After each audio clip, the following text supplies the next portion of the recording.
All right. So again, this is not a Photoshop tutorial. It's not a complete TK plugin tutorial. It really is an introduction to some of the features of the TK plugin. And it's a set of and there will be a set of pointers to some useful references at the end. Let me just tell you what my workflow is so you can see what's going on here. I always start with my raw images and I import the raw images into Lightroom. So Lightroom is my quote raw processor. I will never move out of Lightroom to use some other raw processor such as On One Photo Raw or any of those.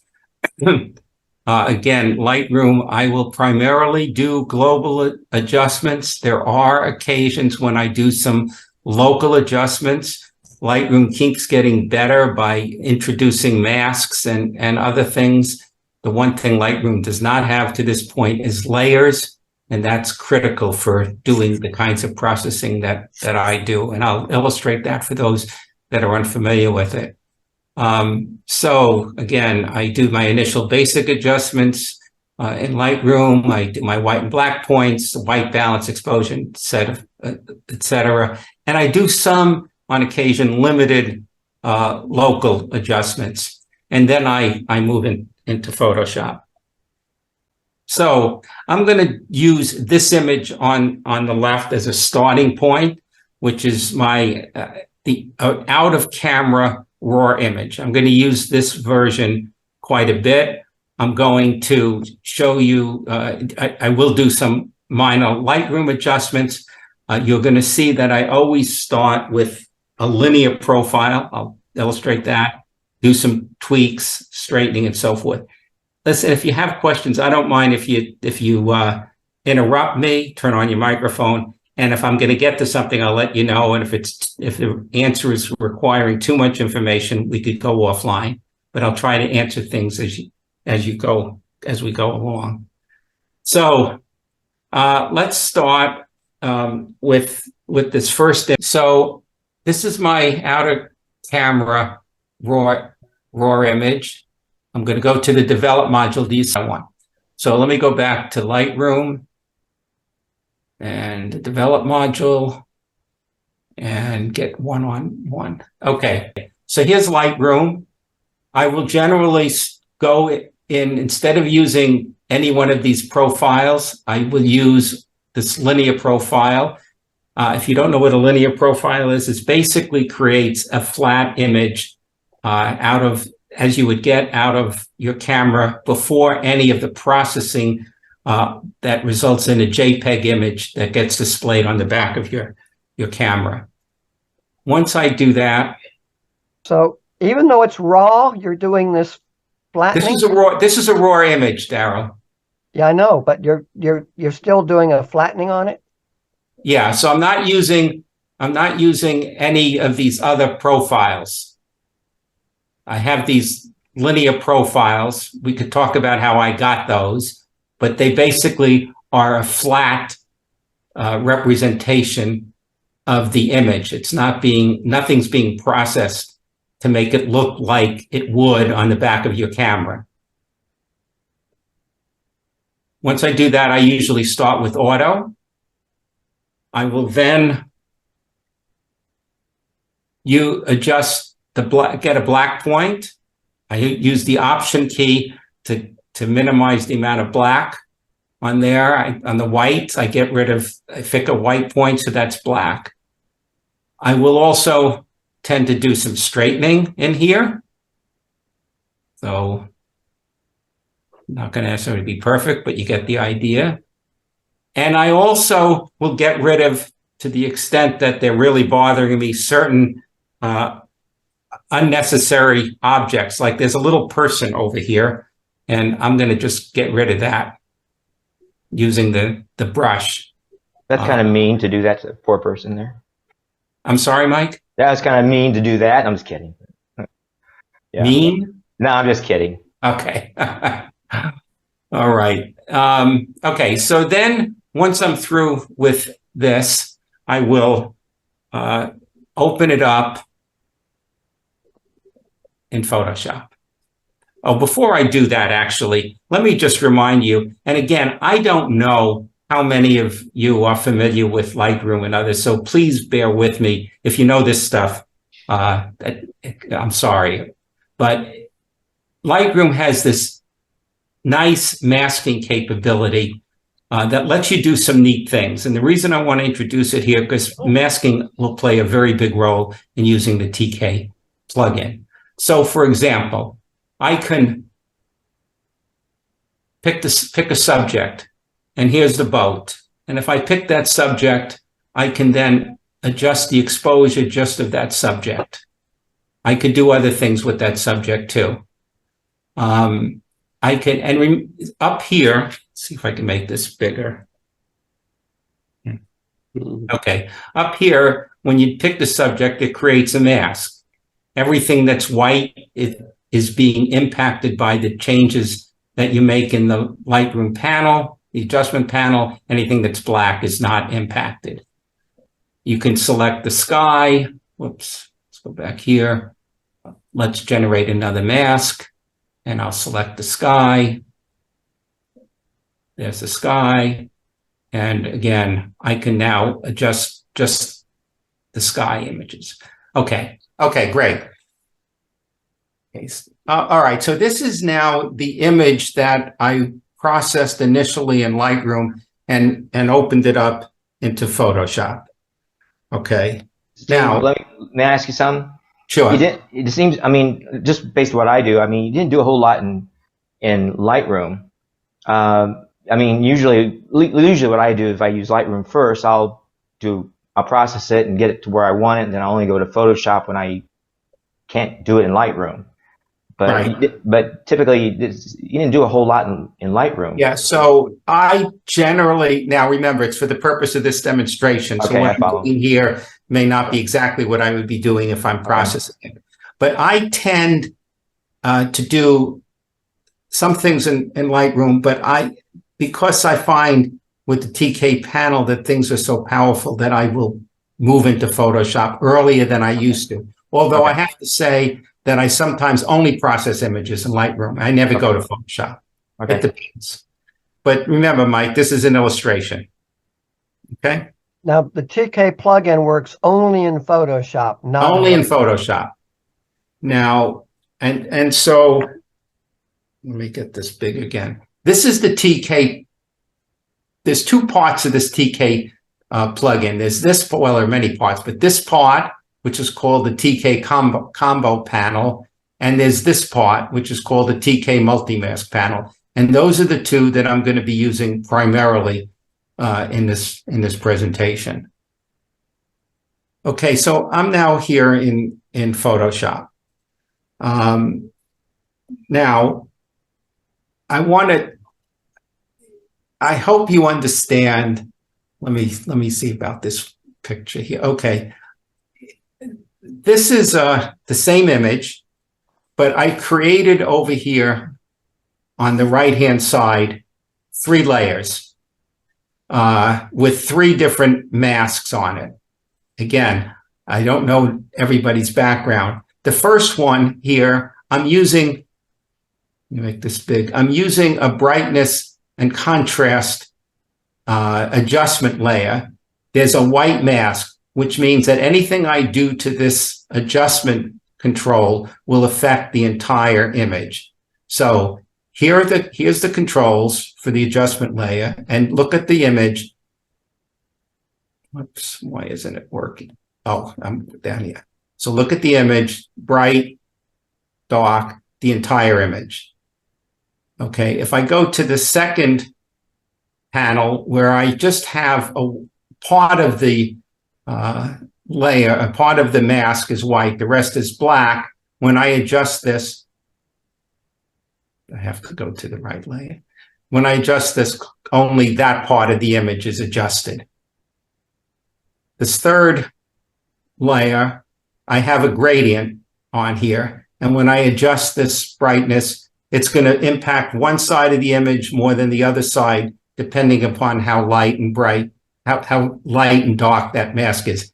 This is really important. It's an important concept because when I introduce luminosity masks, That's how you control how different parts of the images are being adjusted. Okay, So Steve, I'm sorry. Go ahead, Daryl. Steve, these layers you had sort of pre-set up? Yes. So I could show you how I can create a new layer. Let me do that. I'm going to eliminate these. Steve, why don't you tell people what the way it's ordered, which is the top layer and the bottom layer, and the way it's laid out. So this is my image. This is the image that I imported. I could turn it on and off. Is that the top layer or the bottom layer? This is the bottom layer. Okay, that's what I was trying to get. Okay, this is the bottom layer. I'm just going to highlight these three. Whoops. I want to get rid of these layers. There's a little, for those of you that are not familiar with Photoshop, I apologize. This is the image that I would have gotten if I imported it into Photoshop. I can turn that on and off. I am now going to create an adjustment layer. Now, this is one of the places where the TK panel makes things particularly easy. If you look at these set of controls up here, these are basically adjustment layers. You're not going to be able to see this. I can't magnify it at the same time, but can you see on the top of the screen, it says brightness, contrast. If I move this over here, it says levels. Yes. I can turn on these tool tips, if you will. If I can't remember what the icon is, I can easily find out. All right. I'm going to create an adjustment level, a brightness contrast adjustment level. This is the one that I had where I can simply increase or decrease brightness for the entire image. I'm going to turn this mask black. Okay, I'm going to turn this mask black. One of the ways to do that, again, this is just kind of whetting your appetite. I can't go into details for everything, but one of the ways I can turn that mask black is, again, on this TK combo panel, is click on here. It's a black mask. I am now going to choose this selection icon, a rectangular marquee tool, and I'm going to create, I don't know if you can see that, see the marching ants around the image. Yep. Yes. And I'm going to use this control to fill that with white. Okay, look at the mask. I now filled that area that I had selected with white. If I now adjust, if I now adjust the brightness and contrast, it's strictly going to impact that area. So the reason you're doing the black and white is just to tell where in the heck you are in the image. I'm using the black and white. I'm using the white to tell me where I want to apply the adjustments to. Right. They only apply to that. Now, you can have shades of gray, right? So let's I'm going to get rid of this mask. Delete the mask. I'm going to create another black mask. And this time, I want to get this big. I'm going to use this gradient tool. I got to get rid of this selection. I'm going to use that gradient tool to draw across this image. This gradient goes from white to black, which means when I adjust my brightness control, it's going to affect the whitest area the most. That's on the left-hand side. And it's going to have no impact on the right-hand side. And in the middle, it's going to have varying degree of impact. Is that clear? Yep. Okay, that's really important to understand what's going to happen with luminosity masks. So I'm going to now get rid of this. And now, Steve, using the TK plugin, what if I want to change the nature of the gradient? well, you would just change it on the mask. Okay, but no, so you can change where it gets black and you know, so you can change the gradient using the plugin, because you can do that in Photoshop, of course, but Well, I mean, this is actually, Mike, so. I mean, you know, I just didn't know how flexible the TK plugin was. No, I mean, I'm actually using, why isn't, let me get rid of this mask. I'm actually using the Photoshop gradient. Okay, got it. This is the Photoshop gradient. Okay, I got it. This is, I have access to all of the Photoshop tools. Right. Okay. I understand. All right. So now I want to go up and be a little bit more creative here. I'm going to use the multi-mask panel to create a luminosity mask. Okay. Now, the luminosity mask is just basically a black and white mask. It's a black and white image. There are different kinds or different degrees of the mask. So this is called a lights 1 mask because it's making the dark areas in the image darker and the light area in the images lighter. There's something called the lights 2, which is going to segregate the more bright areas in the image. There's the lights 3 mask, which is narrows down even more the bright areas. On the other side is the darks mask. Now, this is the inverse. So the white areas are the darker parts of the image, and I can narrow these masks down too. Why is this important? So if I have this mask, pick a mask, and you'll see this with other examples as we move along, and I want to output the mask. Say I want to output to the mask to the same kind of brightness control that I had before, brightness adjustment level. I'm going to click on that. It creates that same kind of brightness adjustment level, but look at the mask.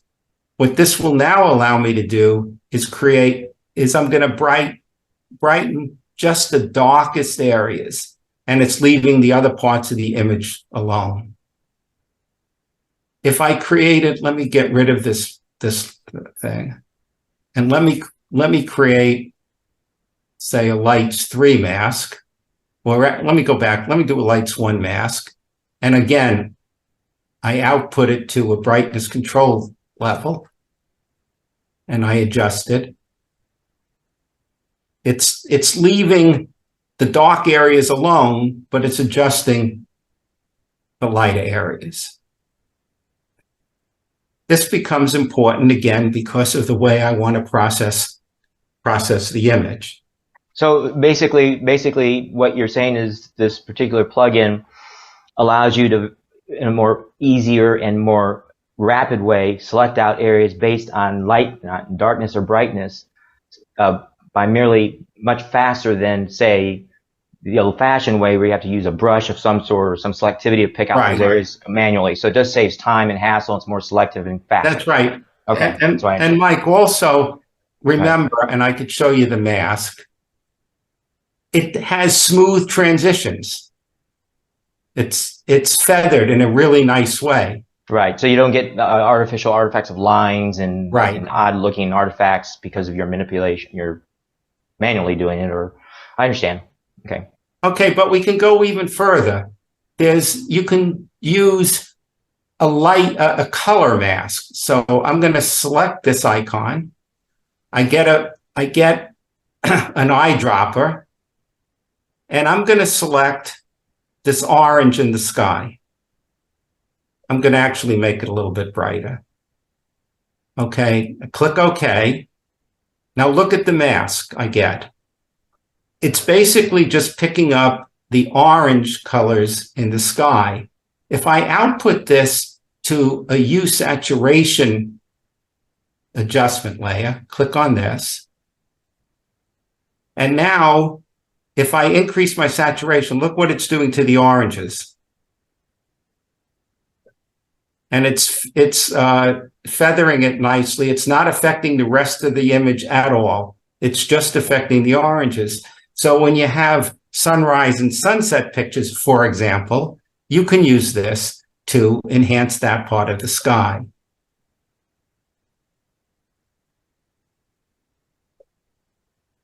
The other kind of mask, so it has, I said, this is the luminosity mask.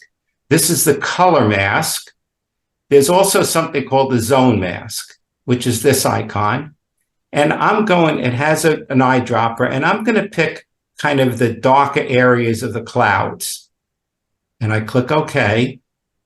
And now I should point out that I can make adjustments to this mask. I'm going to tighten it up so that it's really just picking out the darker areas of the clouds.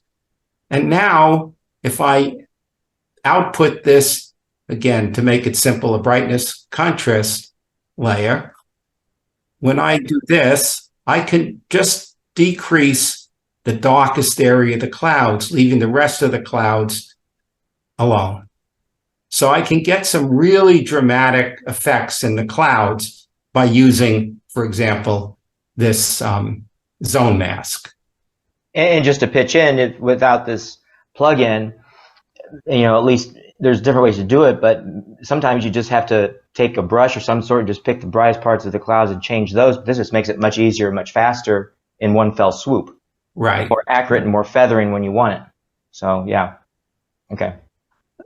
So it's not just much easier to pick out things in an image with better transitions as compared to the old-fashioned way or the more tedious way. You can do it the tedious way, but this is just much faster and more effective. So Mike, now you know why I refused to do Photoshop until I found this.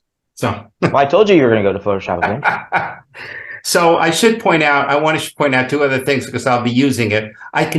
This is the image. I can always click on this icon to see what the mask was like for that image.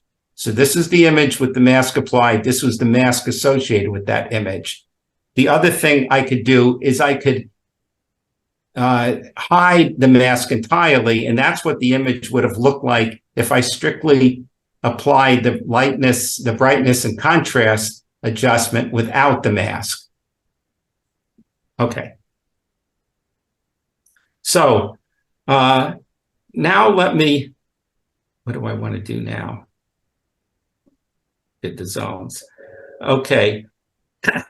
Now, here's another thing that you can do with this panel that I find particularly interesting. And you have this capability sort of in Lightroom as well. Let me clean this. Let me get rid of this layer and start with this image again. And I'm going to use, this is called a color grading tool. And if I click on it, you're going to see it looks similar for those of you that use Lightroom to what you can get in Lightroom on occasion if you use this. Now, what this does is it generally separates the image into three overlapping categories: darker areas, mid-tone areas, and highlight areas. So let me click on the darker areas. Whoops. I have to add this. Okay. I click on the darker areas. I can now adjust the darkness of just the darker areas. I can not only adjust the brightness or darkness of those areas, I can also change the color of those areas if I wanted to. There's the midtones. I can do the same thing with the midtones, that's not what I want to do. I could lighten it or darken it. And in the highlight areas, I can adjust the color if I wanted to and adjust these controls. This is a very powerful tool as well, if used to help modifying your image. I want to point something out. This tool, for those of you that are advanced, this tool basically is adjusting the curves, a curves adjustment layer, and adjusting the reds, greens, and blues separately. All right. Now, I mean, you can do that in Photoshop, but this is just easier. It's just an easier layout and just faster than going the normal route. So, I'm sorry, you said you can do it in Photoshop? You can adjust, you can do a lot of this stuff in Photoshop, but it's just longer. This is a nice structured layouts is much It- it- faster. And Yes, Mike, you can, because you have the curves layer and you can adjust the curves. I'm Right. just Yeah. saying that this is a much quicker way Right. to But accomplish that. in this case, though, you can. It's all about this masking. So Yeah, you so- can pick a certain region or color or brightness Right. criterion to mask, and then you could fool around with just that. That's right. Using good old curves That's right. So, for and example, color and so forth. So what this thing does is it makes masking hugely easier. right. So here, let me give you another example of this. I'm going to go over here, and you don't need a panel to do this. You could do this thing in Lightroom anyway. And I'm going to select the sky. Okay. And it's going to generate, you'll see the marching ants. It selects the sky. I'm going to now apply this color grading tool to just the sky. So I click on that. I have to click on plus. And now here's the mask. Here's my color grading tool, and it's just going to be impacting the sky. So I could darken the sky. It didn't touch the bottom here. I could lighten the sky. I could make the sky bluer if I wanted to. Or if it's a sunrise, sunset, I could adjust that. So it's exactly what you just said, Daryl. I can apply this tool using a mask. But I can actually do something even cooler than that.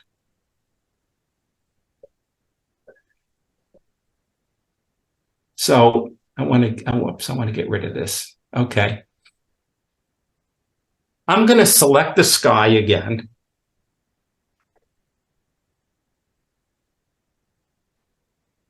So here's the sky. I'm going to save the sky using this button, and I'm going to call it sky. And when you save a selection, it generates what's known as a channel, and here's that mask. Well, basically, I just have to recognize that I've saved the mask.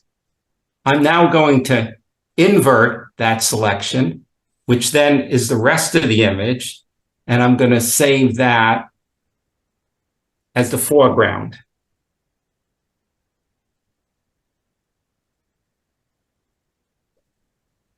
Okay. And so, so I have these two masks that I've created and saved, and I'm going to use those. When I have a selection like this and I want to get rid of it, if I hit Control or Command D, it gets rid of it. Okay. So now what I want to do is using this icon, which lists all of the masks that I have created. And I'm going to pick the sky. But what I want to do is I want to increase the brightness of the sky, and I want to decrease the darkness, but I don't want to blow out my highlights, and I don't want to block up my shadows. So what I can do here is there's this neat thing. This is really quite interesting. It's called the mask calculator. I'll click on that. I'm now going to take the mask that's sitting on my screen, and I'm going to intersect it. And I'm going to go over to the luminosity panel, and I'm going to intersect it with a mid-tone mask. So it's neither the lights mask nor darks mask. I'm going to intersect it with a mid-tones mask, and then press equals. Now, look at this mask. This is very different than the sky masks, right? It has shadows, it has other things. If I now go over here and use the same color grading tool, and now I go to the highlights, and I start increasing my highlights, it'll increase it, but it's not going to let me get past, it's not going to affect the brightest brights. Similarly, I can go to the darks, and decrease that, create more drama, but it's not going to make the dark so dark that it blocks it up. So what I did was use a mask, and in this case, intersect it with another mask. Let me do the same thing with the foreground. So let me close this down. I'm going to go up and do the foreground. I'm going to intersect it. This is intersect. I'm going to then choose the same MIDS 3 mask, press equals, and now look at this mask. Mike, this, you have to admit, this would be a really difficult mask to generate by hand. Yeah, I've done it, and this, yeah, it's a pain in the A. To say the least. But it's Okay. doable, but yeah, it's So yeah, everything's doable. So, okay, so now I'm going to darken up the dark areas. I'm going to lighten up some of the light areas. I can adjust the midtones as well. But I'm selectively applying this color grading tool, and I can change the color. I can make this a little bit whiter if I want, or whatever color. And it's just impacting that. Okay. When all was said and done, I just have to show you the when I got through playing around with this image, this was the image that I ended up with. And I just want to show you what I went through to get that. So this was the basic image. I did color grading. In this case, I did color grading on the entire image, a few other color grading tools. I did something called soft pop, which I'll show you in another example, and created a vignette. Okay. So let me move on to a different example. I can't jump back and forth to PowerPoint, but there are a number of useful tools, really very useful tools in this TK panel. One of them is called frequency separation. And what frequency separation allows me to do is to separate, is to change the color and the texture of sections of the image using the clone tool independently of each other. So why is this useful? Well, look at this image. It's forget about whether or not it's a great image or not. It will illustrate the point. I have the sunburst, and it's nice having these sun rays coming out. What I'm not thrilled about are these reflections that are probably off the front of my lens, or this spot down here. Okay. The TK panel has something called frequency separation. And it'll open up this Gaussian blur icon. I'm just going to click what it's accepted. See, I've got to move this thing out of the way. Okay, you'll see that the panel created two layers for me, one called the color layer and the other a texture layer. Let's start on the color layer first. I'm going to choose the color layer. It's highlighted. I have the clone tool already selected. The clone tool has an opacity of 100%.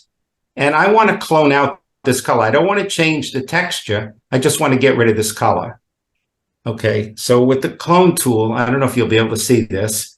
I'm pressing the Option key, which creates this selection tool.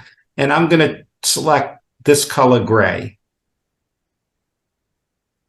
And then I'm going to paint over that.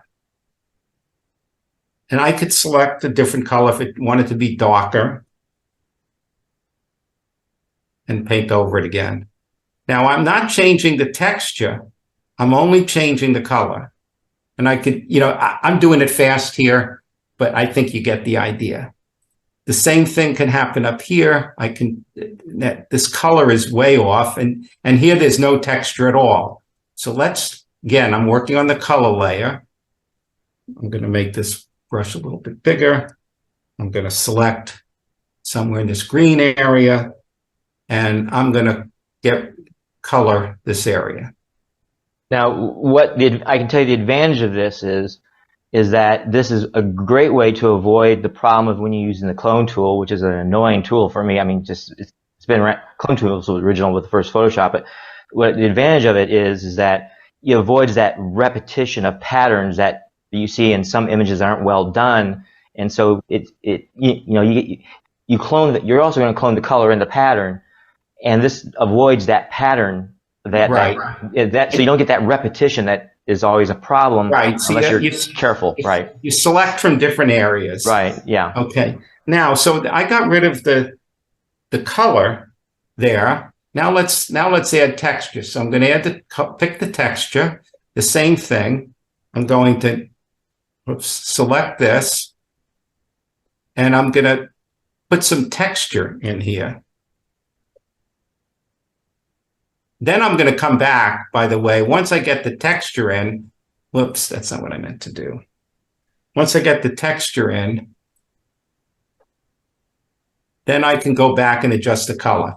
Without spending too much time on it, I want to show you what it looked like when I took my time and did it carefully. So it's pretty amazing, I think. All right. I probably would have tried that first with good old content aware. The problem is it's right next to that rock. And so I might well have ended up with a piece of rock in there. Right. So, and also content aware will show repetition sometimes. You see the same pattern in a rock or grass, so it's still borrowing from the image. Yeah. And so that can be a problem even with content aware. You know, as I said at the beginning, Daryl, there are a gazillion ways to do everything. But and you're right, you can do that.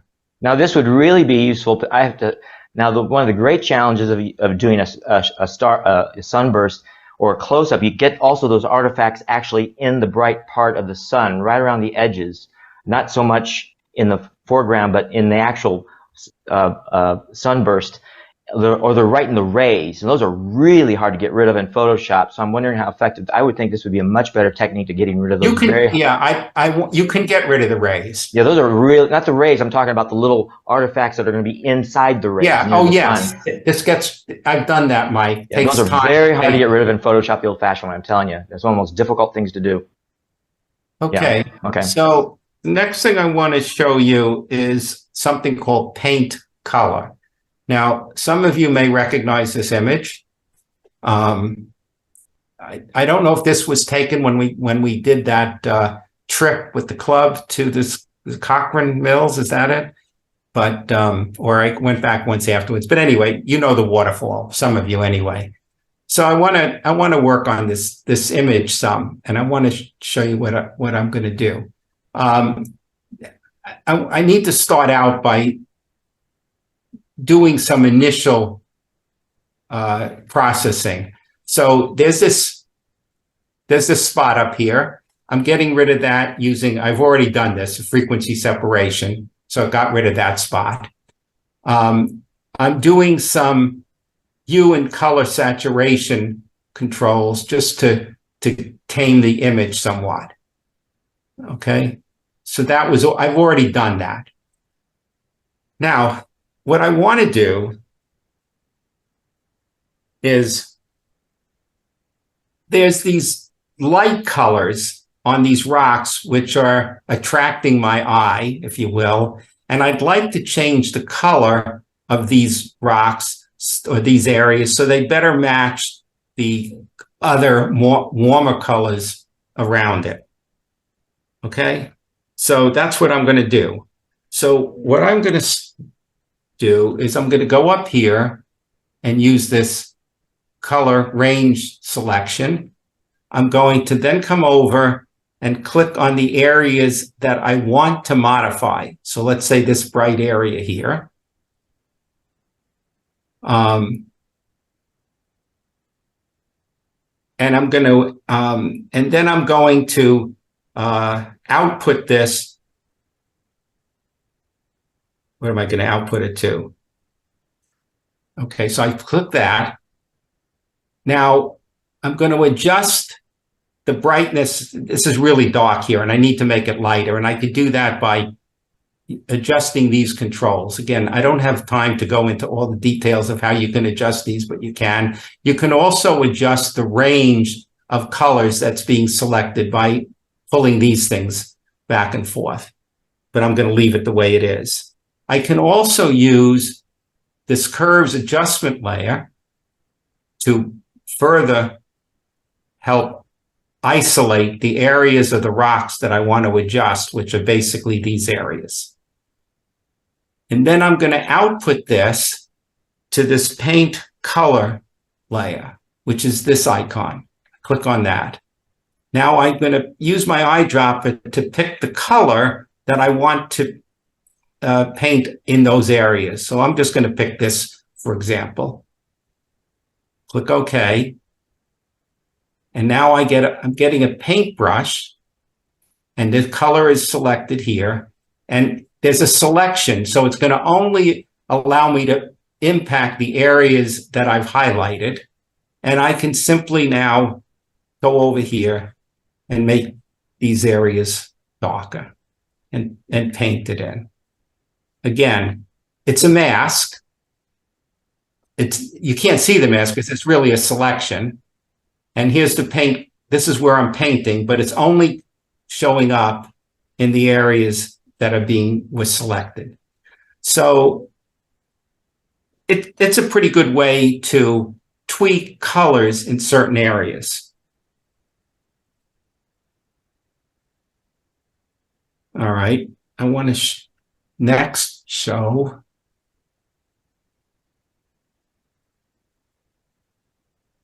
Hey, I'm going to look at this image, and I want to highlight the use of clarity, inverse clarity, and a freehand vignette in the TK panel. So I'm starting with this image. Oops, got to get over here. Let's forget about that. Starting with this image, I did some initial color grading. I'm not going to run through all that now, but I did some additional color grading on this image. If you're interested in, these are all the masks that I used. Oops. These are the masks that I generated. And then I used the color grading tools to modify the colors in the various sections of that image. Okay. Now I want you to notice the church here. It's kind of soft. It's really kind of soft. The TK panel has a neat clarity action, which I'm going to click. I have to select, or I'm going to take the default high pass filter, radius of the high pass filter. And it sharpens everything, but some of it is just way too sharp. So what I can do, because I had previously defined this church mask, I could apply, using this icon, I can apply the church mask to that, and the clarity is only being applied to the church, not anywhere else. Now I can also use this clarity action in reverse. So again, I'm going to go up here, I'm going to select clarity, and using this icon, I'm going to take an inverse of the clarity, which makes things a little duller, you could see. But I really only want the blurriness, if you will, in the sky. So again, I can use this icon to apply my sky mask, which I had previously defined, and it limits the inverse clarity just to the sky. So pretty quick and easy way to do things with the masking tools here. The other neat thing it has, if I want to apply a vignette, but I don't want to apply the vignette that just goes square around the outside or circle or oval, I want to apply a vignette. Basically, I want to highlight the church area and darken the rest of the area. So I just use the selection tool, the lasso tool, to highlight an area around the church. The TK panel has a freehand vignette, which this is what it looks like. And so you'll see it's an odd shaped vignette. Again, something that can save, I think saves time. So is there a question? Okay. The next thing I want to do is run through, and again, I don't want to, let's see how much time. So Jim told me I had, well, about an hour, you said, Jim, with questions, but maybe I'm going a little too long. But I want to run through a complete edit of this image. I'll go through it fairly quickly, but again, it'll pull together a lot of the tools that I've used to this point. Before I do that, any questions, or you want me to stop or what? How much does it cost? Oh, it's cheap, really cheap, Daryl, at $29. And you can get, and at the last, in the handout I sent you, you can use a promo called D as in David, K as in Kelly, DK15 when you go to Tony Kuiper's website, and you save 15% on top of the off of the $29. So, I mean, it's cheap. I'll come back to that in a second. Is that a one-time or per month? No, it's one time and infinite number of updates. You never pay for updates. And he started with TK6. I'm now on TK8. Well, one time. I don't know how the guy makes a living, to tell you the truth, but it's a bargain. All right. So let me start with this image and try and run through. So basically, this is the image. Well, I really need to show you. Okay, bear with me. I got to stop sharing my screen, go into Lightroom, and I'll share the screen in just a second.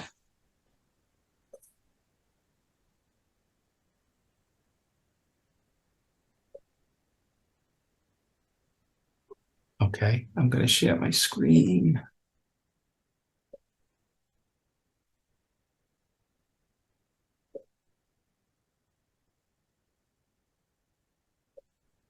Okay, do you see that Lightroom image? Yes? Yep. Okay, so this was a picture that I took in Iceland, in case you wanted to know where it was. I was, my exposure was for the sky. I didn't want to blow out the highlights. I actually, when I took this, I actually bracketed this, but I want to show you how I edited this image without bracketing. So there's a lot of detail in the shadow areas, and I'm going to pull that stuff out. And there's a color in the clouds, and I'm going to be able to pull that out. And so I wanted to show you what this thing looked like in Lightroom. Now, again, in Lightroom, I would typically go to the develop module. I would go to the linear profile. I would do auto, and right away, just that, you could see there's detail in all of that shadow area. Now, I actually played around in Lightroom before I ultimately went into Photoshop, but I want to now flip over to Photoshop. So I have to stop share, go back to Photoshop. That linear profile, is that standard in Lightroom? No. If you go to the Tony Kuiper website, he has a whole thing about the linear profiles, how to get them, how to use them. So that's where I learned about it. We can talk more about that. Let me get to share screen again. Share screen. Okay. Is that linear profile specific to the camera? So the camera profile. Yes, there's a linear Okay. profile for each camera. Yes, and Okay. there's linear profiles for iPhones. Michelle, you'd be happy to know that. There's a different one for each version of the iPhone. So yes, but you can get all of these. They're all free. It doesn't cost anything to download them all, and how to install them. Okay, so this is basically the image that came out of Lightroom, where I've done some modifications. I think it's pretty astounding, by the way, that that image that I showed you in the beginning with all of that black stuff actually had detail in it, but it did. Okay. So I want to do, first thing I usually do when I'm starting out is I see if there are masks that I think I'm going to use. Because if I could generate a bunch of masks and save them, it saves me time later on. So clearly in this image, I'm going to use a sky mask. So I generate the sky mask. Now, this is something that I haven't shown before, but I want to show you here. First of all, notice that there are some areas of the water that were selected. I can get rid of that by going up to this and hitting the quick selection tool. And if and you're not going to be able to see, I can't make this bigger when I do it. I'm holding the Option key down so it's negative, and it's going to eliminate, I'm going to eliminate that stuff that I don't want in the sky. Okay. Now, the next thing I want to do is I want to clean this mask up. Make sure that it's as clean as I can get it. What's cool about that is, let me make sure I'm doing this thing right. This is something called Edit Selection. I click on it. This is the mask that the Select Sky generates. Notice it's not pure white down here on the horizon or pure black in the water. I want to make it that way. I can use these tools. Take this white tool, and I can just pass over the areas. I don't know if you could see it. I'm getting rid of all of this black stuff. I can see it. And then I'm going to go to the black tool, and I'm going to do the same thing and make this black. So I'm making a sharp mask. You don't always want to do that, but I wanted to illustrate it here. So now I have a really good sky selection. Over here, I'm going to save it as sky. Okay. So now I have a sky mask, and you'll see that's down here. Then I'm going to invert that, and that's my foreground mask. So I'm going to save that, and I'm going to name it foreground.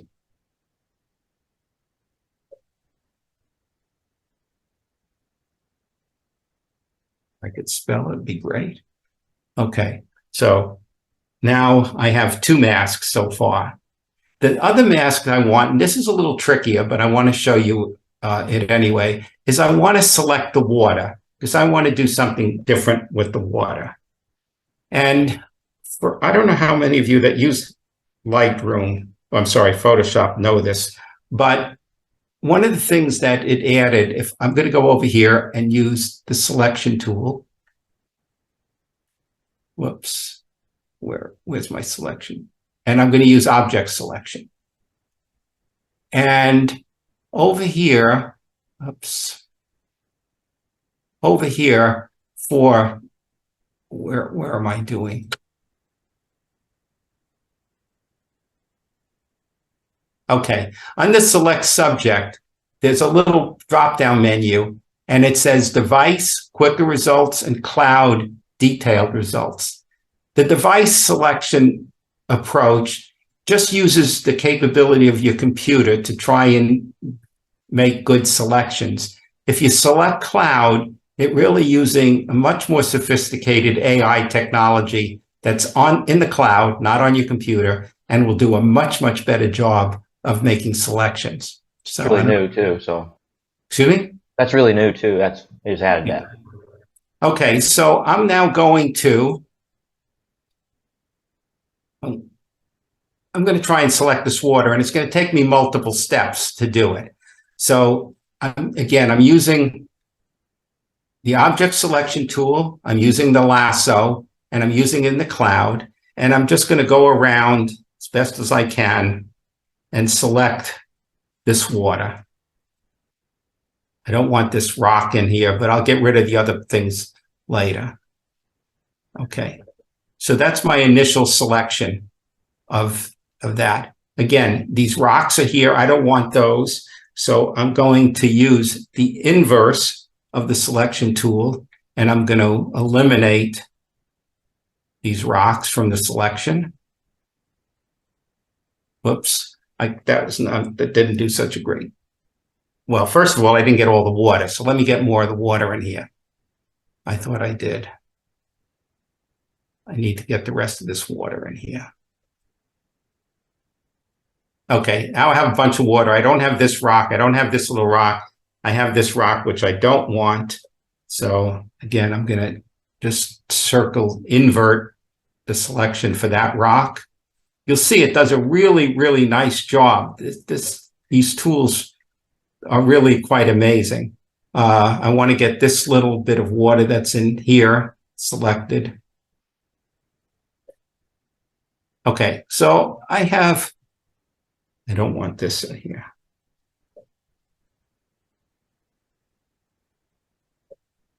All right, we'll call this good enough. And that's my water selection. I'm going to save this as water. Okay, now I have 3 masks: water, foreground, and sky. I'm going to use that technique I showed you using the MIDS 3 mask to do a color grading on each of the selections, on the sky, the rocks, and the water. So I'm going to start by selecting the sky. I'm going to use my mask calculator. I'm going to intersect that.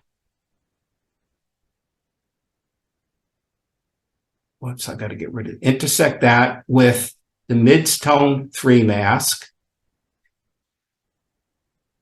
Wait a second, I did something wrong. Let's start over again. I was getting ahead of myself. I'm going to select the sky. I'm going to then use the mask calculator. I'm going to intersect, close this out, go to this luminosity mask, pick the MIDS 3 mask, clicks equal, and now I have this sky selected. And I'm going to do this in a hurry. I'm going to use this tool to make some adjustments to the sky. Again, the reason for using the MIDS 3 is I don't want to blow out anything. All right, so let's call that good enough. Close this out. Now go to, I want to now do the rocks. But remember, I have something called a foreground, which included the water. But I just want to do the rocks without the water. So I'm going to click on foreground.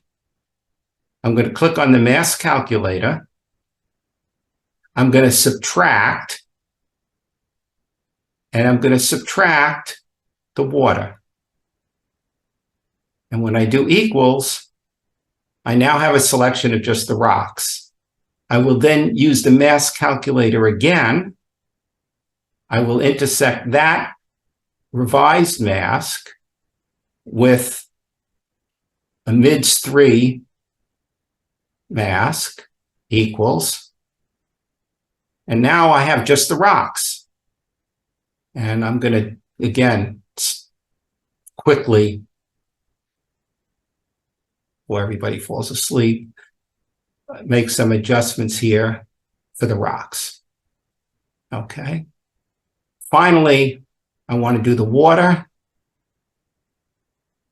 Again, mask calculator, intersect, choose a MIDS 3 mask. I know I'm rushing through this. Happy to talk through this with anybody individually at a later time. Equals.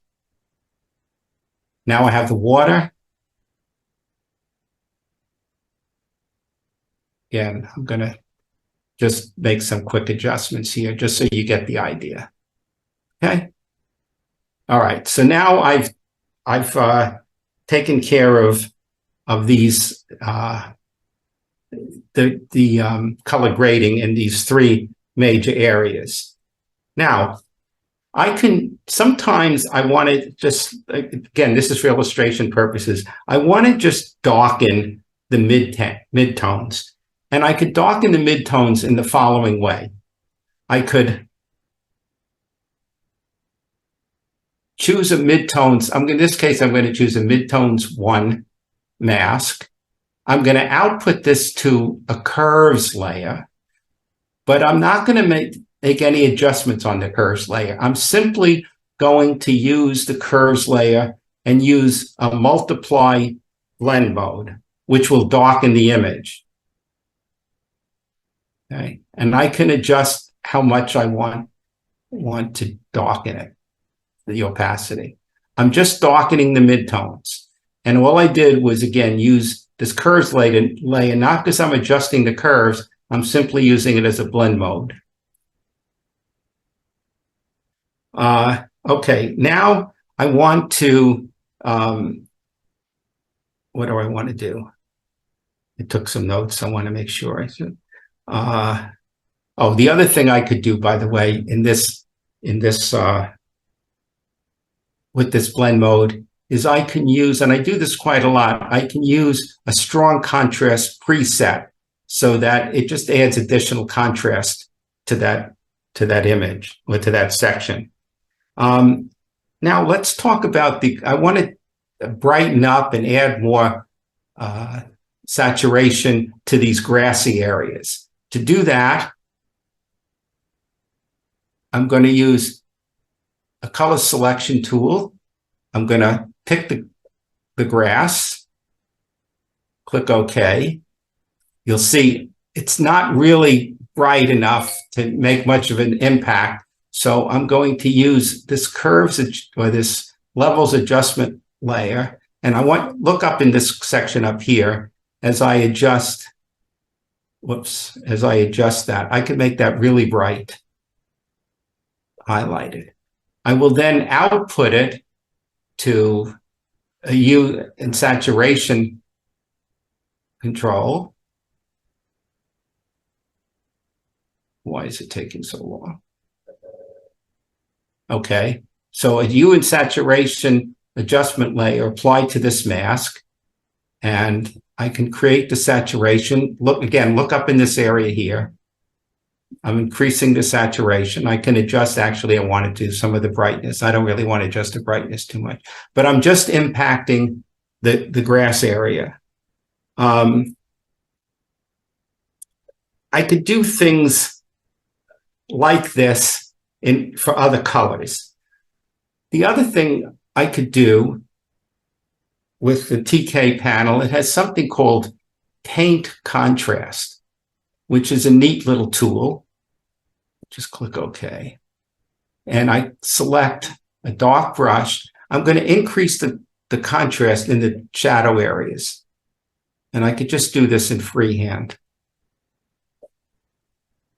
Some of these adjustments are fairly subtle, and you'd have to study them to see, but you could see that. I'm doing it very quickly to show you, to illustrate some of the other features. A tool that I use an awful lot in the TK panel is this thing called Soft Pop. And you'll look and see that it's kind of dramatic. I don't often use it at 100%, so I'll decrease it. But it gives a little bit more vibrancy to that. Let me do one other thing. Let me make sure I know what I want to do. I want in the sky area, I want to make the skies a little bit more orange. So I'm going to, the color is there, it's just not showing up in this image. I'm going to use a zone mask. I'm going to get sort of a darker area in the clouds. Okay. Click OK. I have now this mask. I want to tighten it up a little bit. Whoops, what did I do? Oh, okay.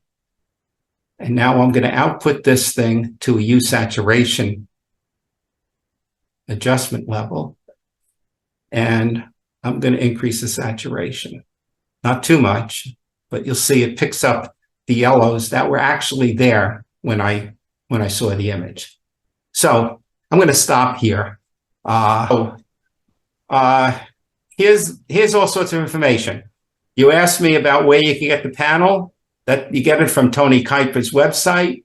There's a lot of things on that website. The panel costs $29, as I said. He also has a YouTube channel. On that website, there's a whole lot of videos of how to use the TK panel. And a lot of them were done by this fellow named Sean Bagshaw. They don't cost very much money at all. But I highly recommend getting some of those videos. They will teach you an awful lot. For those of you that want a relatively nice way to learn Photoshop, if there is such a thing, Sean Bagshaw has this course called Photoshop Essentials for Outdoor Photographers. It's $55. Again, you can use a 15% off discount to get that. Compared to some of the Photoshop courses that are out there, this is pretty modest. Dave Kelly has a YouTube channel. Every Friday, he has something called TK Friday. He picks one particular feature in the TK panel and beats it to death. Each of the videos, YouTube videos, are anywhere from 30 minutes to 40 minutes, sometimes 20 minutes. I've learned a lot from that. But again, this is the promo code DK15, which you can use on Kuiper's website to get not only the plugin, but all of these videos. I will say that. Sorry. Go ahead, Daryl. There's no manual. It's all videos. Tony Kuiper has a PDF file which talks about a lot of this stuff. Yeah. I think the videos are much more to the point, especially Dave Kelly's videos, but there's a manual, such as it is. Also, another good course for Photoshop is provided by, I don't know when it was last updated, but Great Courses has a really good Photoshop series. They have courses for everything you could ever think of, but they have a Photoshop tutorial that's excellent. But yeah, you really got to learn Photoshop at least at an intermediate level, the way I'm seeing it, to really appreciate the TK plugin. So you don't know Photoshop, you need to kind of learn Photoshop to some extent, then you can go to TK. Yeah, you don't. But Great Courses has a real good Photoshop course. It costs like $30 when they have it on sale. And the good thing about being a member of a photo club is you have people to ask. So, Dave, what was the camera? Z7 or Z9? Camera for what? Iceland. Oh, I don't think I had the Z9 then.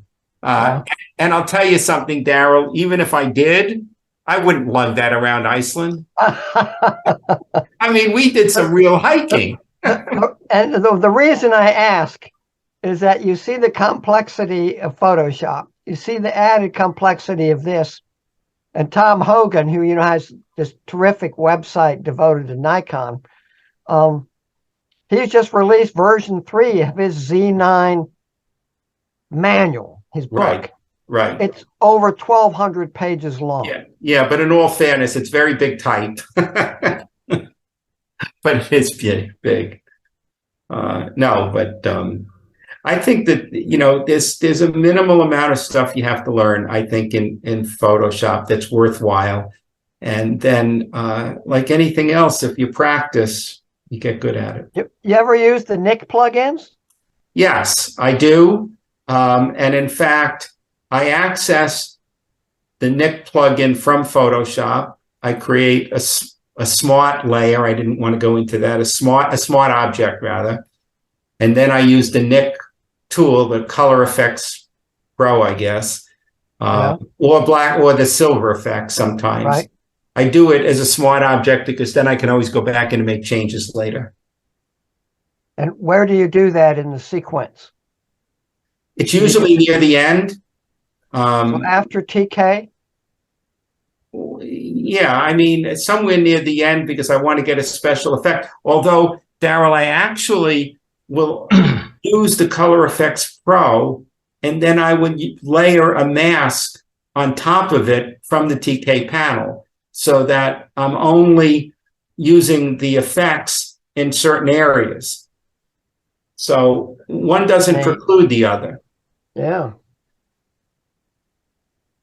Because the TK, if you use, you know, if you go ahead and use the Color Effects Pro, it's a layer in Photoshop. Right. And then you can use any of the masks you've created and just attach it to that layer. Huh. Yeah, Nick is a great sort of intermediary between straight Photoshop and what you've just shown us. But because what you've just shown us has all that precision in masking. Yeah, the Nick collection uses those control points. Yeah, and I they're round things that are feathered, so it's crude. I don't care much for that. Yeah, I don't like the control.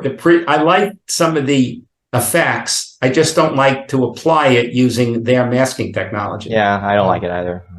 Well, as I said, it's a whole lot easier. But are we ready to look at images? Any more questions for Steve?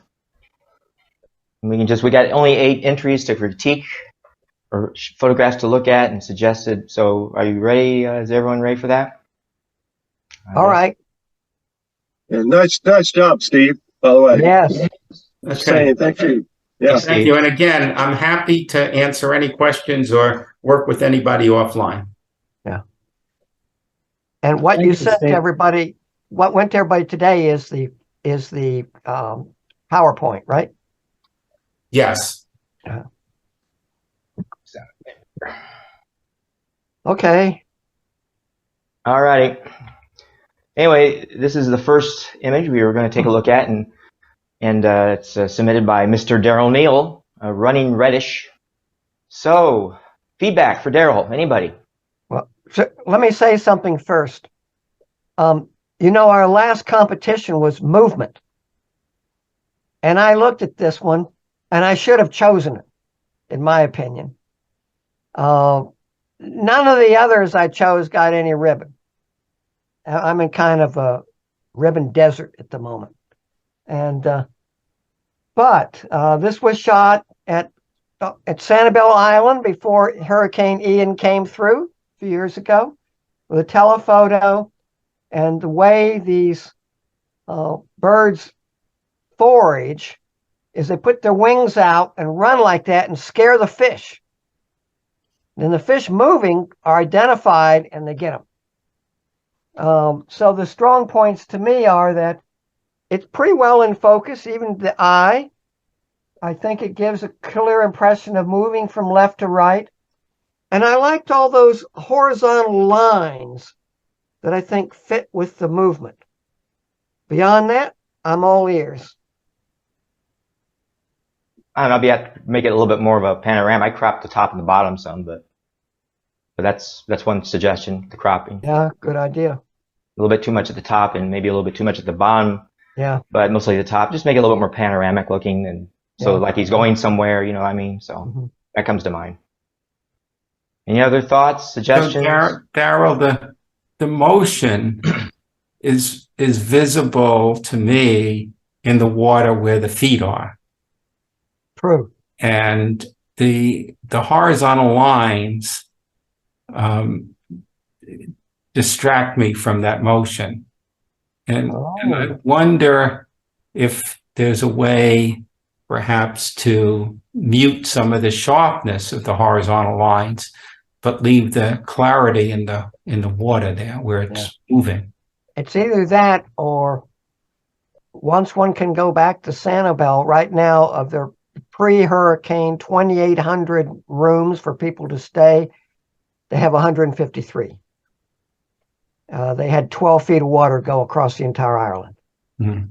I'd also maybe straighten it up where the lines in the water are a little bit more, straighter, a little bit more straight. Level. Yeah, Yeah. me. Yeah, a little bit more level. That's a suggestion. Yeah, Yeah.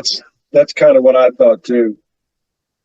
But I I love mean, the when you image. look at it, it looks like the bird's kind of running uphill. Uphill? Yeah, I just make it a little bit more tilted, a little bit more to the right. Yeah. Yeah. And then I you got a think- black splotch, like a big turd there, right there where my thing is. Well, I get rid of that, but you know to do that. So. oh, that thing to the right of Yeah. his bill? Well, no, yeah, just little things like that. But it's something you probably get rid of anyway. But Okay. I just noticed it. Any other thoughts about it or anything? Or another thing, again, you're good at this anyway, but I'd probably find a way to make the bird pop a little bit more out of the screen, out of the photo a little bit more, like make Yeah. it pop a little bit more. Yeah. Maybe darken the background a little bit and get the bird to kind of, more clarity. Just make it pop. Yeah. Well, That's the the thought. images I submit for critique are not ones where I think, wow, this is so great. Yeah, They I tend to know. be ones where I think they've got problems, Yeah. or I want to hear what people say. Okay. All right. Any Yeah. other comments about it? Any thoughts? What do you think if we zoom in a little bit more? Yeah, well, I agree, especially what Mike said about crop on the top in particular and on the bottom too. Make it more of a pan At the out. point you may crop it on the right side also. Well, I want more space on the right than I do on the left. I That's agree, the but the issue. point you crop it, zoom in maybe another 10% would be nice because right now it's very, very far away. You're gonna see Oh, there's no impact to me. yeah. Well, Just a thought. probably means it wouldn't have much impact for a judge either. You never know. You never know, true.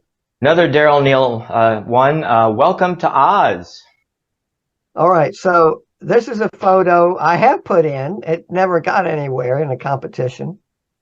The strengths of it, I think it's really kind of neat, The weakness of it. Half of Atlanta who has a camera has taken this picture. You can buy posters with this picture on it. What bridge is this off? Jackson Street Bridge. Jackson Street. There we go. You stand there. Now, one thing, the problem I had with a judge before, and I don't know if this would happen now with the new screen that we have in the room at the Baptist Church, but it had some clear banding, horizontal banding in the sky over the buildings that I didn't see on my computer. But when we saw them it may have been by Zoom, in fact, it was there. So there was probably some interaction with using Zoom and the resolution and so forth. But otherwise, what I want to say about this picture, taking this picture easily is done with a certain brand of camera, which is Olympus. This was an Olympus EM1 something or other. And you can put in a mode which does the following. You set it up to take sequential pictures, and it only records what has changed since the previous image. So in other words, the buildings all stay the same. They're basically like they've been shot once. And then as the cars are going by, you can see it on the screen, adding in the red and white lines of the tail lights and headlights. It's really phenomenal. I don't know of no other camera manufacturer cameras who does this other than Olympus, which is now OM Systems that were spun off. Any thoughts about it, folks? Any suggestions for Daryl? It's got a little bit of it needs a little bit of tilt. It's like the buildings on the outside are sort of leaning out. Oh, I see. And that's really easy to fix, but Oh, yes. but I would fix that. Uh-huh. I crop it a little bit from the top. I think it's dramatic. I mean, you see it right away to get your attention, especially if you don't live in Atlanta. But You tell you print I this don't know thing about those on stuff. metal. I think it's dramatic. I mean, I think it gets your eye because You it's print really. it on metal and it just jumps off the wall. Yeah, I'm not sure about those starbursts, Daryl. I mean, I'm trying to debate those. I think those are kind of I don't know.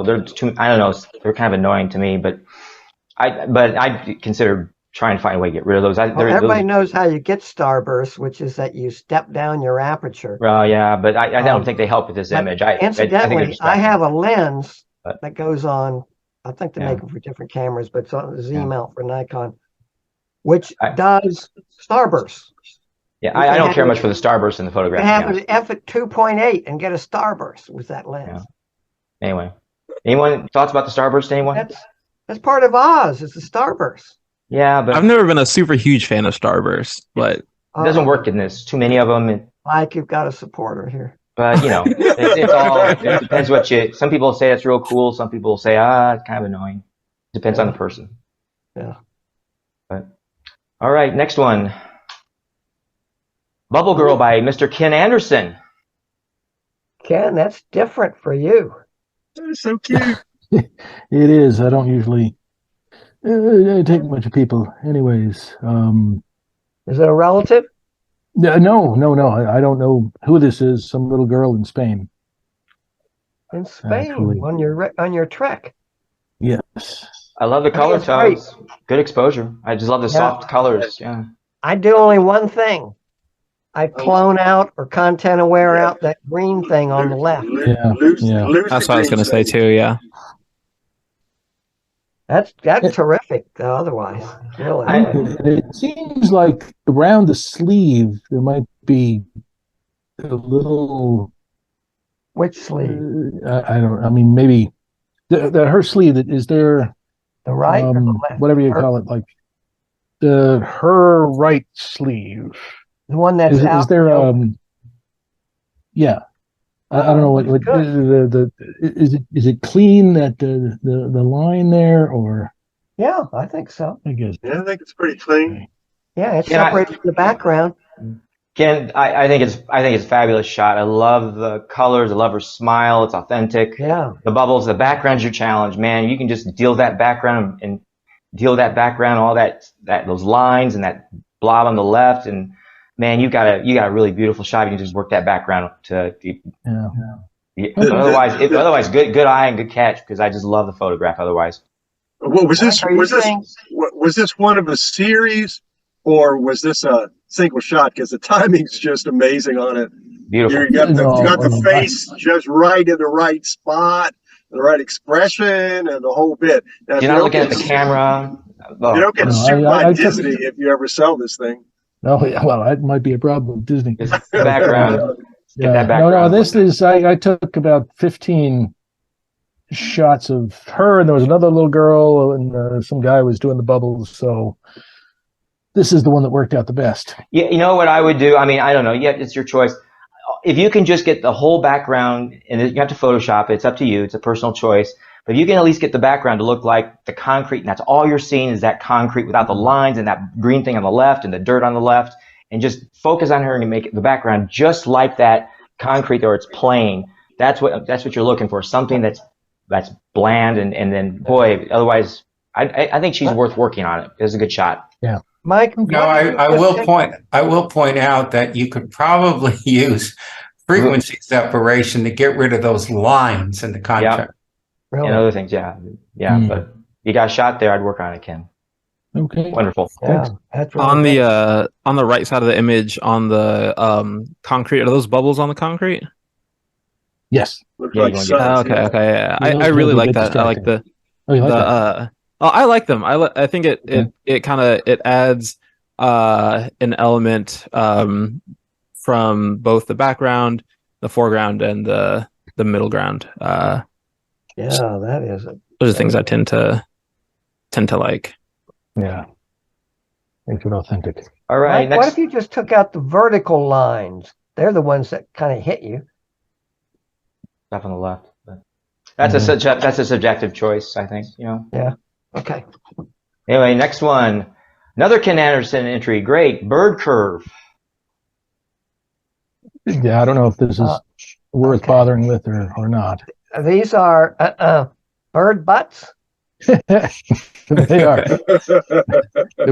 They're all facing the setting sun. You should change the title of Bird Butt. They're Yes. Bird butt. Or maybe the title could be "Don't Walk Under Here." I think it's funny. I mean, I think it's got humor to it. You know what you're looking at. I guess you have to be, know they're bird butts, but anyway, I think it's humorous. But I think it's more of a humorous photograph, and so it makes you kind of giggle a little bit. So. It's got a lot of negative space on the left. Yeah. I'm not sure what to do with the left. It's I don't know. Do you crop it and it makes it more central? It lacks elements. Yeah. Also, the whole thing is kind of leaning a little bit left. I seem to be on a anti-lean one way or the other tonight. Yeah. But I don't. I mean, that could be on purpose. I don't know. It's Wow. I see what you mean. just mention it. Yeah. Yeah, I noticed. Yeah. And that actually might strengthen that diagonal a little bit if you straighten the whole thing up a little bit. It might help with the negative space on the left as well. Yeah. So if the whole thing just swiveled a little bit to the left and a little bit, the bottom, but the top part stays where it is, but the bottom part kind of swivels to the left a little bit. I think it'd help with that negative space a little bit too. And maybe a little stronger diagonal. Mm-hmm. But the color, the idea is nice. I think you could do something with this. What if you can lighten the birds too, so it's a little clearer what they are? When I first saw it, I thought, are those architectural things that are sticking out? No, Daryl, they're butts, and you should know that. Well, I'm not so good at identifying bird butts. I don't know. After seeing Steve's presentation, maybe there's a lot more detail there than I think. Yeah. So, Daryl, your camera will identify those bird butts, won't it? I bet it won't. They're not enough that. of the shape of the bird. Now, if you were looking at the bird's head, yes. Oh, well, come on. He's got to get, there's a lot of bird butts up there. It should identify it, right? Most I've ever seen. I'll notify the folks at Olympus. Time to ride Olympus. There we go. Okay, next one. This is mine, Colors of the Sea by Mike Schaefer. You're not seeing the whole thing. Well, you have to get rid of that thing there. Mike, you told me that you were doing flowers on black acrylic. This must be more black acrylic? Yep. Yep, shot in my light box. These are shells I purchased from Shell Place online. What camera do you use? This one I used my Fuji, and then it was the 35 to what was it? I can't remember, 24 to I don't remember, 150 Fuji lens, one of those. Yeah, it's wide angle. I wanted to shoot wide angle. Yeah, real close to the image. Yeah. So that's a wide angle cropped. It's a wide angle, and I didn't have to crop much. Really? No, I put them right in front, and the camera was real close, and so I was shooting. I think I shot f/22. I wanted everything to be sharp, top to bottom. It's not a pano, and it's I did crop it. Yeah, I cropped the top and the bottom. Yeah. Yeah, that's what I mean. Yeah, in the original you would see the entire part of the front images, the bottom. But I thought I decided to crop the bottom out a little bit. Yeah. To make it more pano. So I did crop it, but otherwise it looks pretty much what you see in the camera once you convert it from RAW to TIFF or JPEG, whatever. To me, it's really cool, this composition, but I do kind of want to see the entire reflection of the piece on the left and the piece on the right, just to see what it would look like. Yeah, I have that. So I was debating that crop, so that's one reason I thought I can see that either way. But what's other people's thought about the way I cropped the bottom, the right and the left shells? Mike, why all of these are colorful and seem to be really sharp, but the one in the middle between the two purple ones seem to be devoid of color and less sharp. Yeah, Well, it's the one furthest back. Well, I don't know if it's less sharp or not. I mean, yeah, I don't know what that is. Probably just not all the shells are have that much texture. That one has less texture. But yeah, I could probably, yeah, I can see where your eye's going there. Yeah. Yeah, but maybe because the color is not there, my eye is drawn to that one. Yeah, I agree with you. I agree with you. I could pull the color out a little bit more. My suggestion is take the second from the right and the third from the right and flip them. So first in the color gradient, you're going green down to orange, you go to a white, and then you come back up into purple. And the size gradient, large down to small and back up to large. Yeah, that's possible. That's an idea. Yeah, I can play with that. You have to kind of play with it and see what it looks like. But I think that's a possibility. You could do focus stacking and get around your problem of F22. Well, so this is a composite, right? oh, No, no, it's as is. No, there's no composite. really. No, I don't. I'm going to do a bunch of. I'm going to do a series of shell photography shots. That are going to be kind of. I got one in mind called Shell City. So it's going to be built instead of buildings. You're going to see shells stacked on top of one another. Okay. No, it's not composite at all. I'm not real fond of the white one either. I mean, the white one looks kind of almost like. The reason why I asked it was a composite. It almost looks like like it's been cut out and stuck in there to me, which wasn't, I know, but again, that one is softer, and the brown and the orange brown thing is a little softer too. And I mean, like the green on the left and the purple on the right, boy, they just pop right out at you. Yeah. Same thing. Well, with all the green and both purples, and the orange one maybe a little less so, but I don't know. White one just kind of. Yeah, I probably shouldn't have picked that one. I don't know. Yeah, you're right. You guys are totally right on that. That's a shell that I'm almost tempted to clone the one on the left and replace it with the one on the right and make some changes so they don't look identical. Mike, use frequency separation and add color to it. I know, frequency separation. You're right. There you go. Yeah. And I think the one on that one that's white also has smoother surface on it than the others, so that's another issue. But I should have just picked a different shell. I'm wondering. I hope this doesn't sound negative because it's not intended to be, but I don't mind. And things seem to be. The space between these things is very symmetrical. Almost, and I'm wondering if it would be more interesting if they actually weren't. Entropy can be a good thing. I had a thought like that, which is, see, this is from a show called America's Got Shells, and that white one has just been voted off. Well, it's fun to work with them because there's just so many possibilities and permutations with working with these shells and all the things you can do with them. Your ideas are endless. Yeah. I mean, I'm going to be stacking them, making little shell skyscrapers and buildings out of them, and just stacking them on top of another, and then you take another shell and stick it in the hole, and it looks like a tower. It'd be fun. There's so many things you can do with shells. So anyway, this is my first attempt. They're just beautiful objects, though. I know these are the real colors. I mean, these are not pushed. They're just inherently seductive, kind of, to see that. But anyway, anyone who wants to get shells, order them, and you'll be surprised what you can do with them in a light box. It's so fun. I've spent a lifetime doing them. Next one. This is, I don't know who this is. Oh, this is Tom, I believe. Yeah, this is Tom's photograph from Antarctica, I would guess. Any comments? Coordination. That is cute. Tom's muted. Are they in the Olympics? Is this the Penguin Olympics, Tom? Yeah, no, they're practicing for a Broadway show. Oh, okay. Did you ask them? Yeah. Okay. Well, I'm sure they think they're special. Any comments about it? I think you did real well on the whites, on the snow and stuff, and it can be tricky. It's not blown out. How many shots did it take to get that that coordination in it? Oh my goodness! Like trained.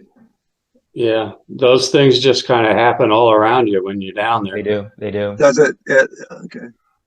These birds really are used to people. They pretty much kind of ignore you. I don't know, maybe a little bit more white in the snow, but you can play with it. Did the cold have any discernible effect on your camera? No. I cropped from the So- top some a little bit. Yeah. Tom, you now, I forgot, you are now the third person to do our I went to Antarctica and lived to tell about it show. Yeah, we were lucky with the Drake. It was pretty calm down, Yeah. going and coming. And you got the penguin in the front and back sharp, and that's good for the most Yeah, part in the shot. I mean, either way would work. But yeah, a good catch, 3 versus 4, and yeah, good catch there. What's the camera? Did we ask about that? That's the Z6 II. G6 II Yeah. held up with the cold and all that, huh? Yep. How much you have to tip them? Okay, nice shot. I don't know. You play with the white, maybe get a little bit wider snow, but that's your call. Mhm. Anyway, it depends what you like. Okay. Another one from Tom, a glacier shot. I love the water. Yeah. That's what really makes the shot work. Uh-huh. I do underwater photography, and this kind of looks like a nudibranch with the 2 little rhinopores sticking out on the left. It's really cool. Yeah, it's a cool shot. The foreground makes the difference. It really makes it even better because the water almost has the same shape and smaller version as the iceberg itself, and so that's kind of Thing looks interesting. like a frozen dragon. Yeah. It's Yeah. a Game of good Thrones picture. Huh? That's a good shot, Tom. I like it.